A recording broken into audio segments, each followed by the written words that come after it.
Abandoned by Disney by Slimebeast. Some of you may have heard that the Disney Corporation is responsible for at least one real, live, ghost town. Disney built the Treasure Island Resort in Baker's Bay in the Bahamas. It didn't start as a real ghost town. Disney's cruise ships would actually stop at the resort and leave tourists there to relax in luxury. This is a fact. Look it up. Disney blew $30 million on the place. Yes, $30 million. Then, they abandoned it. Disney blamed the shallow waters, too shallow for their ships to safely operate, and there was even blame cast on the workers, saying that since they were from the Bahamas, they were too lazy to work at a regular schedule. That's where the factual nature of their story ends. It wasn't because of sand, and it obviously wasn't because foreigners are lazy. Both are convenient excuses. No, I sincerely doubt those reasons were legitimate. Why don't I buy the official story? Because of Mowgli's Palace. Near the beachside city of Emerald Isle in North Carolina, Disney began construction of Mowgli's Palace in the late 1990s. The concept was a jungle-themed resort with a large, you guessed it, palace in the center of the whole thing. If you're unfamiliar with the character of Mowgli, then you might better remember the story The Jungle Book. If you haven't seen it anywhere else, you'd know it as the Disney cartoon from decades past. Mowgli is an abandoned child in the jungle, essentially raised by animals and simultaneously threatened/pursued by other animals. Mowgli's Palace was a controversial undertaking from the start. Disney bought up a ton of high-priced land for the project, and there was actually a scandal surrounding some of the purchases. The local government claimed eminent domain on people's homes, then turned around and sold the properties to Disney. At one point, a home that had just been constructed was immediately condemned with little to no explanation. The land grabbed by the government was supposedly for some fictional highway project. Knowing full well what was going on, people started calling it Mickey Mouse Highway. Then there was the concept art. A group of stuffed shirts from Disney Co. actually held a city meeting. They intended to sell everyone on how lucrative this project was going to be for everyone. When they showed the concept art, this gigantic Indian palace surrounded by jungle, staffed with men and women in loincloths and tribal gear, well, suffice to say, everyone flipped their shit.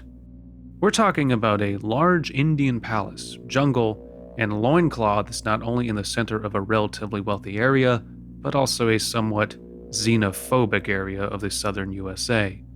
It was a questionable mix at that point in history. One member of the crowd tried to storm the stage, but he was quickly subdued by security after he managed to break one of the presentation boards over his knee. Disney took that community and essentially broke it over its knee as well. The houses were razed, the land was cleared, and there wasn't a damned thing anyone could do or say about it. Local TV and newspapers were against the resort at the beginning, but some insane connection between Disney Media Holdings and the local venues came into play, and their opinions turned on a dime. So anyway, Treasure Island, the Bahamas. Disney sunk those millions in and then split. The same thing happened with Mowgli's Palace.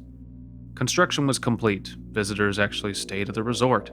The surrounding communities were flooded with traffic and the usual annoyances associated with an influx of lost and irate tourists. Then, it all just stopped. Disney shut it down and nobody knew what the hell to think. But they were pretty happy about it. Disney's loss was pretty hilarious and wonderful to a large group of folks who didn't want this in the first place. I honestly didn't give the place another thought since hearing it closed over a decade ago. I live maybe 4 hours from Emerald Isle, so really I only heard the rumblings and didn't experience any of it firsthand. Then I read this article from someone who had explored the Treasure Island Resort and posted a whole blog about all the crazy shit he found there. Stuff just left behind. Things smashed, defaced, probably ruined by the disgruntled former employees who had lost their jobs. Hell, the locals from all around probably had a hand in wrecking that place. People there felt just as angry about Treasure Island as folks here did about Mowgli's Palace. Plus, there were rumors that Disney had released their aquarium stock into the local waters when they closed, including sharks. Who wouldn't want to take a few swings at some merchandise after that? Well, what I'm getting at is that this blog about Treasure Island got me thinking. Even though many years had passed since its closing, I figured it might be cool to do some urban exploration at Mowgli's palace. Take some photos, write about my experience, and probably see if there was anything I could take home as a memento. I'm not going to say I wasted no time in getting there, because honestly, it took me another year after I first found that Treasure Island article to get around to going up to Emerald Isle. Over the course of that year, I did a lot of research on the Palace Resort, or rather, I tried to. Naturally, no official Disney site or resource made any mention of the place. That had been scrubbed clean. Even odder, however, was that nobody before myself had apparently thought to blog about the place or even post a photo. None of the local TV or newspaper sites had one word about the place, though that was to be expected since they had all swung Disney's way. They wouldn't be out there lauding their embarrassment, you know. Recently, I learned that corporations can actually ask Google, for example, to remove links from search results, basically for no good reason. Looking back, it's probably not that nobody spoke of the resort, but rather their words were made inaccessible. So, in the end, I could barely find the place. All I had to go on was an old as hell map I'd received in the mail back in the 90s. It was a promotional item sent out to people who had recently been to Disney World. And I guess since I had been there in the late 80s, that was recent. I didn't really intend to hang on to it. It just got shoved in with my books and comics from my childhood. I'd only remembered it months into my research, and even then it took me another few weeks to locate the storage bin my parents had shoved it all into. But I did find it. Locals were no help, as most were transplants who had moved to the beach in recent years, or old residents who just sneered at me and made rude gestures the second I managed to say, "Where would I find Mowgli's?" The drive took me through an inordinately long corridor of overgrowth, tropical plants that had run rampant and overpopulated the area, mixed with the native species of flora that actually belonged there and had tried to reclaim the land. I was in awe when I reached the front gates of the resort.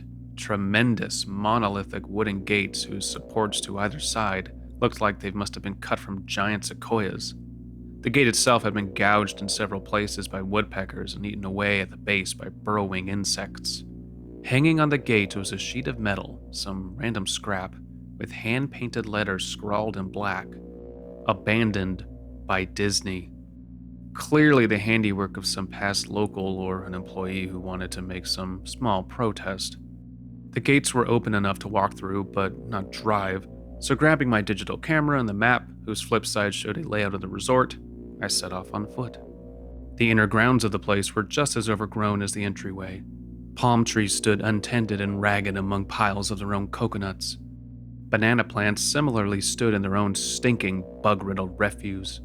There was a sort of clash between order and chaos, as carefully planted rows of perennial flowers mixed with obnoxious tall weeds and stinking blackened mushrooms. All that remained of any outdoor structures were broken, rotting wood and various charred bits of unidentifiable material. What was most likely an information booth or an outdoor bar was now simply a pile of assorted debris chopped up by past vandalism and ravaged by weather. The most interesting thing on the grounds was a statue of Baloo, the friendly bear from the Jungle Book, which stood in a sort of courtyard in front of the main building. He was frozen in a jovial wave toward no one, staring into empty space with a silly, toothy grin as birdshit covered whole swaths of his fur and vines ensnared his platform. I approached the main building, the palace, only to find the outside of the building covered in graffiti where the original paint had been peeled and shipped away.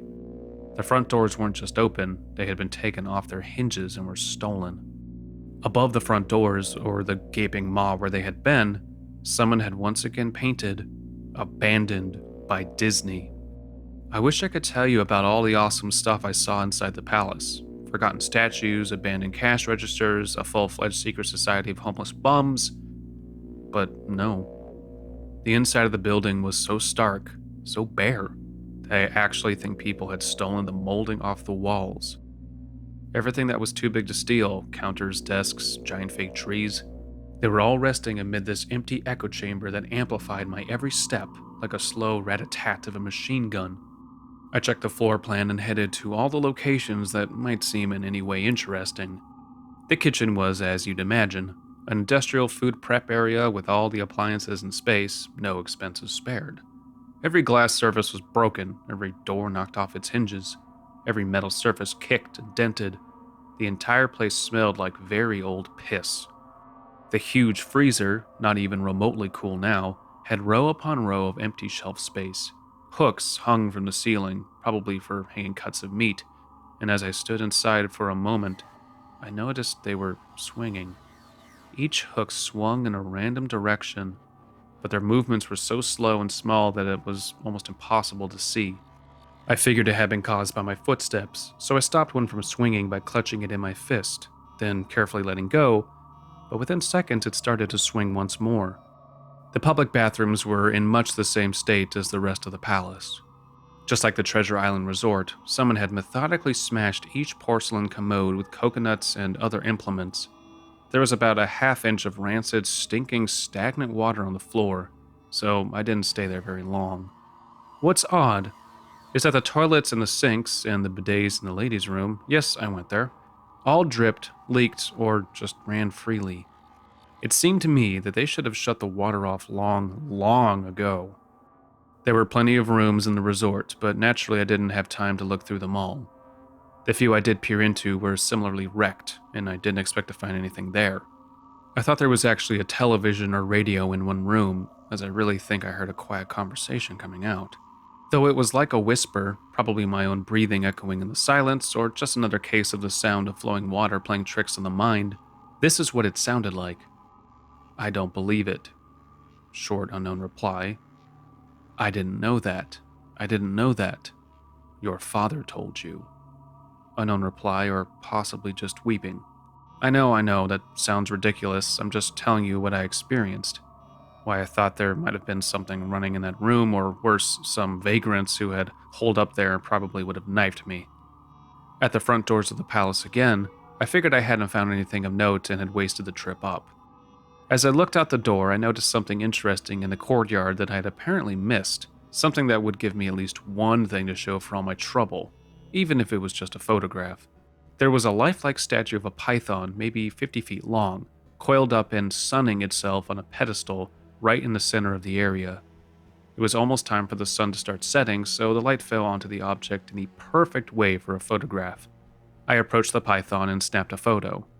Then I stood on my toes and snapped another. I moved closer again to get the detail of its face. Slowly, casually, the python lifted its head, looked directly into my eyes, turned, and slithered off the pedestal, across the grass and into the trees. All 50 feet of it. Its head long disappeared into the woods before its tail even left the sunning spot. Disney had released all their exotic animals onto the grounds. Right there on my floor plan map was the reptile house. I should have known. I'd read about the sharks at Treasure Isle, and I should have known they'd done this. I was dumbfounded, just utterly stupefied. My mouth must have been hanging open for the longest time before I came back down to earth and snapped it shut.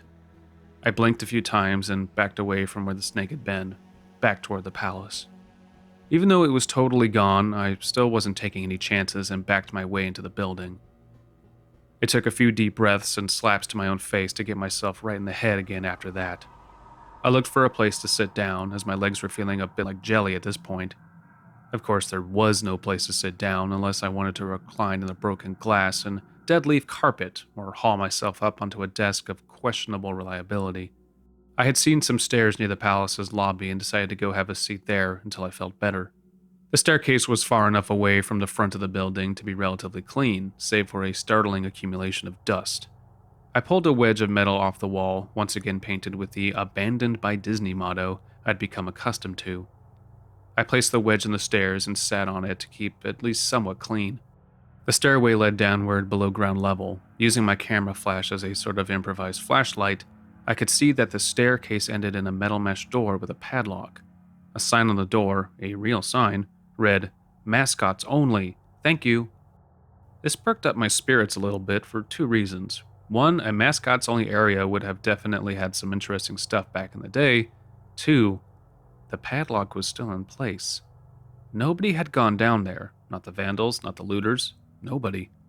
This was the one place I could actually explore and perhaps find something interesting to photograph or wantonly steal.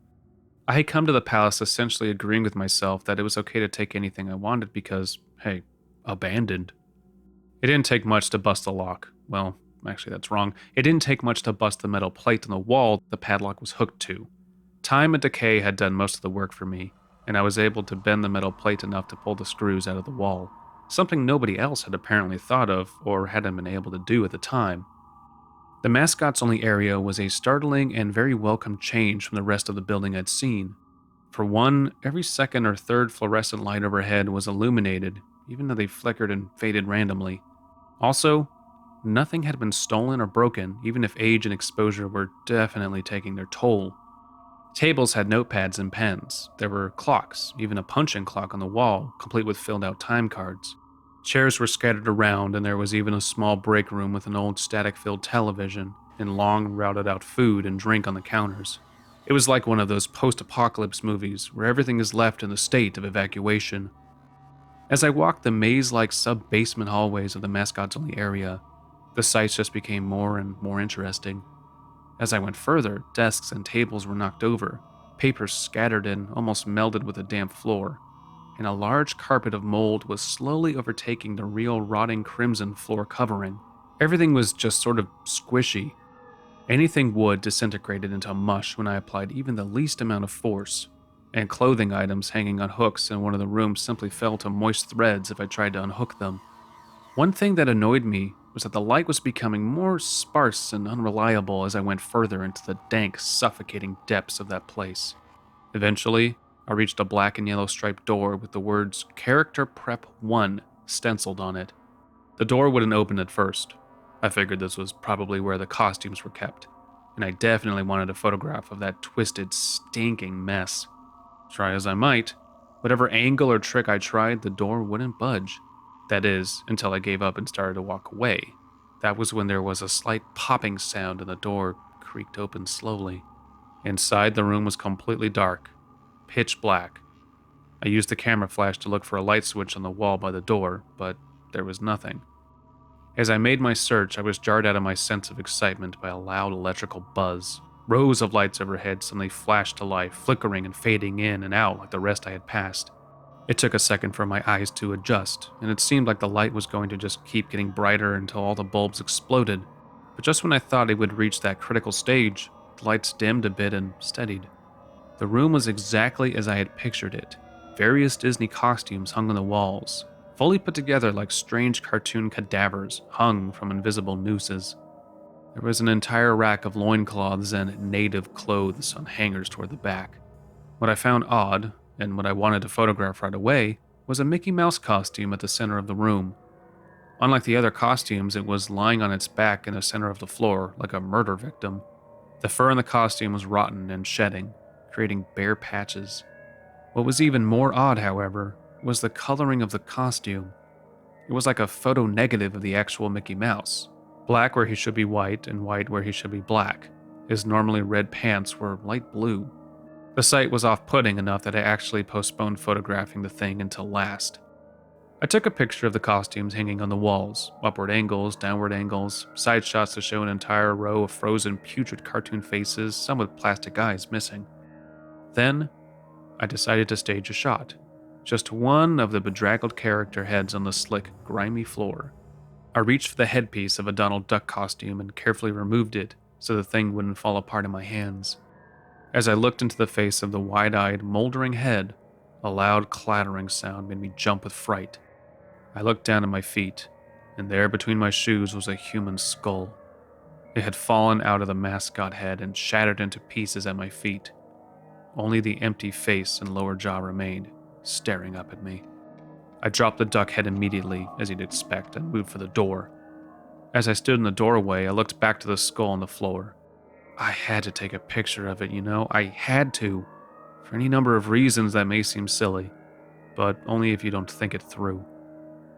I'd need proof of what happened, especially if Disney was going to somehow make this go away. I had no doubt in my mind, right from the start, that even if it was just gross negligence, Disney was responsible for this. This was why the resort had closed, and I was the only one outside Disney Co. who knew. Me.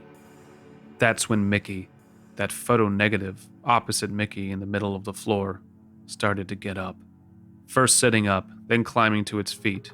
The Mickey Mouse costume, or whoever was inside of it, stood there at the center of the room, its fake face just staring directly at me as I mumbled, "No," over and over and over. With shaking hands, a violently thrashing heart, and legs that had once again turned to jelly, I managed to lift the camera and aim it at the opposite creature now quietly sizing me up, head tilted. The digital camera's screen displayed only dead pixels in the shape of the thing. It was a perfect silhouette to the Mickey costume. As the camera moved in my unsteady hands, the dead pixels spread, marring the screen wherever Mickey's outline moved to. Then the camera died, went blank and quiet and broken. I raised my eyes once again to the Mickey Mouse costume. "Hey," it said in a hushed, perverted, but perfectly executed Mickey Mouse's voice. "Want to see my head come off?" It started to pull at its own head, working its clumsy, glove-clad fingers around its neck with clawing, impatient movements similar to a wounded man trying to pull himself free of a predator's jaws. As it worked its digits into its neck, so much blood, so much thick, curdled yellow blood. I turned away as I heard a sickening tearing of cloth and flesh, only cared about getting away. Above the doorway out of this room, I saw the final message clawed into the metal with bone or fingernails. Abandoned by God. I never got the pictures out of the camera. I never wrote the blog entry about it. After I ran from that place, fled for my sanity if not my very life, I knew why Disney didn't want anyone to know about this place. They didn't want anyone like me getting in. They didn't want anything like that getting out.